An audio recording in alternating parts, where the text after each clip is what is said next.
to Ireland this time to MTU Kerry. Susan Horgan, I actually haven't even seen you yet today, so good to see you. Go ahead, Susan.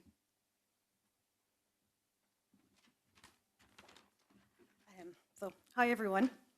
So my name is Susan Horgan. I'm a learning technologist in the MTU Kerry campus, and I'm here today to speak to you about digital inclusion in online learning and why I believe that we need to move beyond technical compliance and standalone frameworks to a more holistic approach grounded in cognitive inclusion.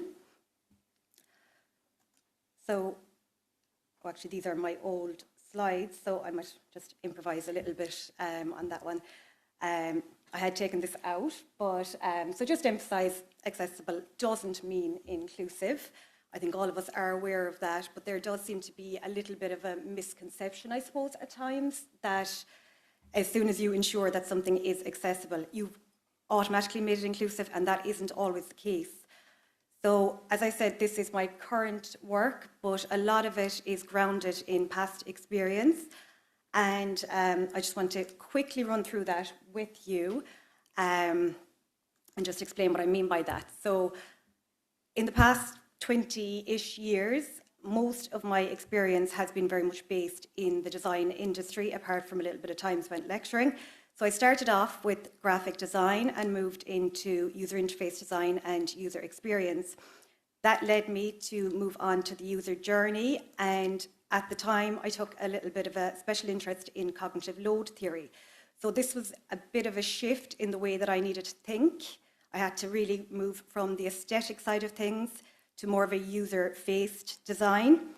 But it wasn't until about 8 years ago, I was working as a design consultant for a company, and they had developed an online platform. So I was tasked with designing the user interface for that. And about a month into my role, they made a deal with a US franchise. And one of the conditions of that deal was that the platform had to become accessible and meet what were then the current accessibility guidelines in the US.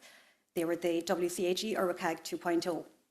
So this was a very steep learning curve for me. I had to really, I suppose, learn on the job.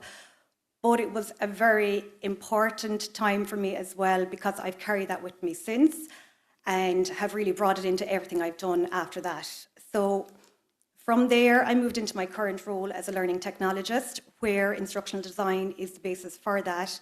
And of course, like all of us here today, and most of us working in education, UGL is a huge part of that as well.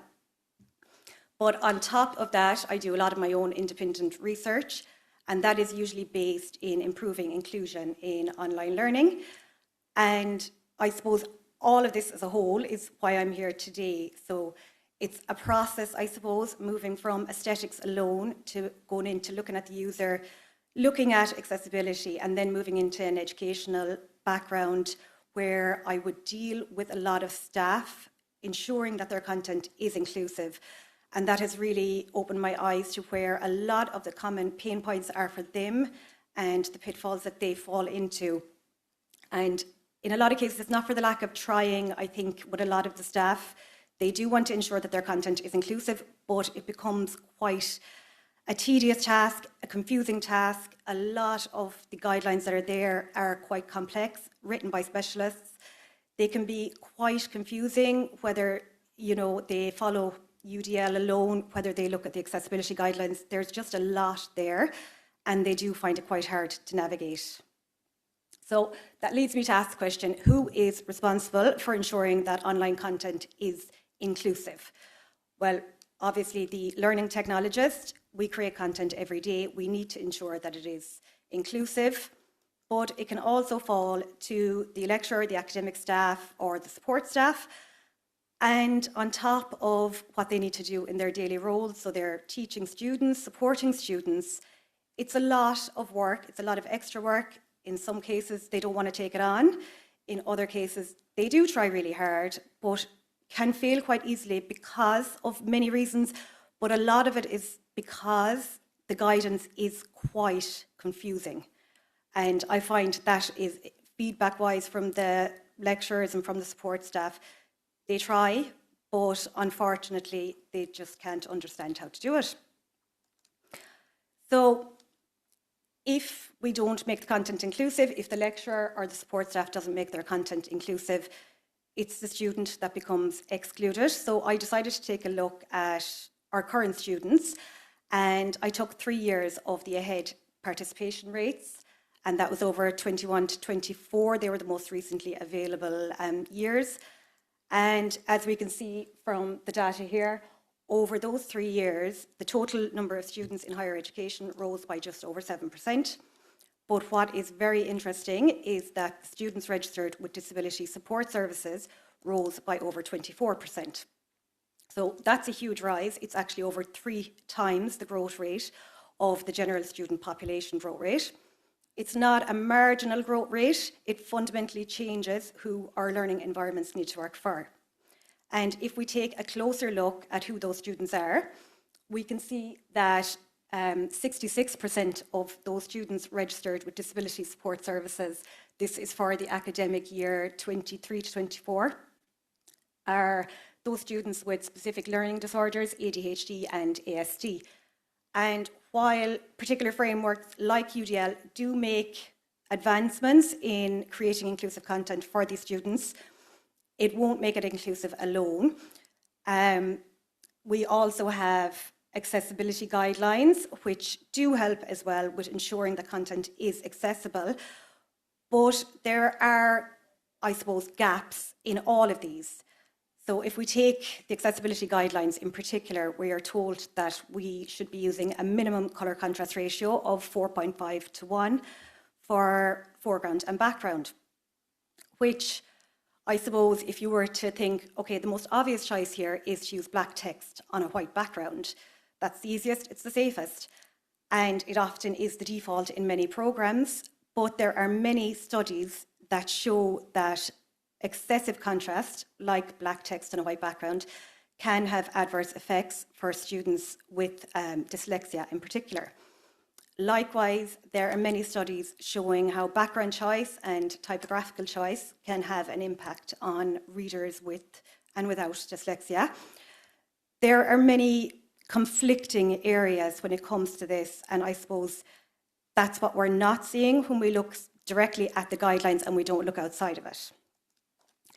So again, this isn't the slide that I was supposed to be presenting today. I had a different slide here, but I suppose I'll just explain. So the current frameworks and guidelines that we have, they do play a vital role in ensuring inclusivity for online learning.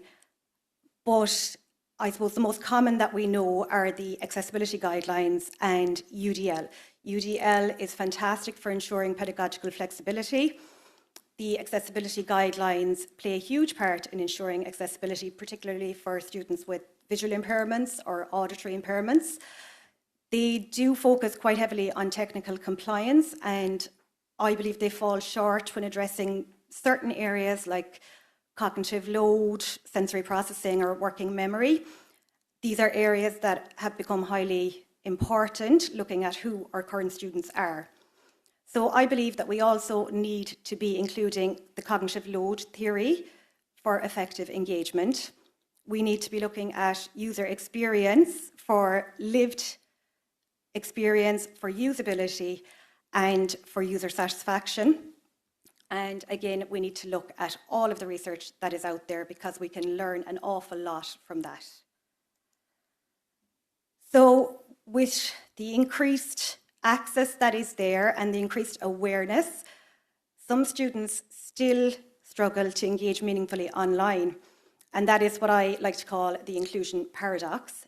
This can happen for many reasons, but the most common are, and when speaking to, I suppose, the staff on the ground, the most common that they experience are confusion about guidelines and frameworks. This probably is the most common one that does come up.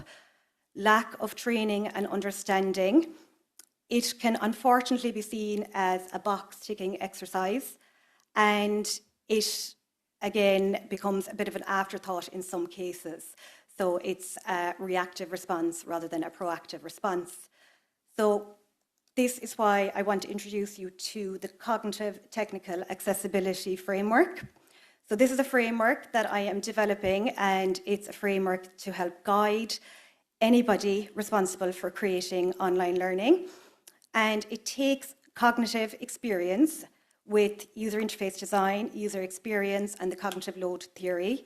It bridges that with technical access with the Web Accessibility Guidelines, and it intertwines it with UDL and research to create one unified, holistic approach to online learning.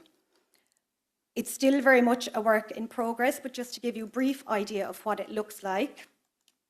So it does fall under 4 main pillars, and the first of those pillars is cognitive load awareness. And the idea behind this pillar is to reduce strain on memory and attention. And some of the ways that we can do that is by chunking information, by providing clarity to the students, and by reducing distractions. The second pillar is consistency and predictability, reducing uncertainty and navigation load. And some of the ways that we can do that is providing stable layouts and predictable progression. The third is sensory modulation, and this is done by minimizing sensory stressors by using balanced color contrast and motion control. And the fourth is flexible engagement, supporting autonomy and meaningful choice. And this is utilized by using accessibility controls and providing alternative formats. So like I said, it is very much a work in progress, but the end goal is to create one unified framework that can be utilized and understood by anybody that needs to create online content. So that's it. I hope I stayed under time. I probably flew through that very, very fast, but my email address is just hidden under the captions, but you can find me on LinkedIn if you have any questions. I'm not sure if we have time for questions. Thanks.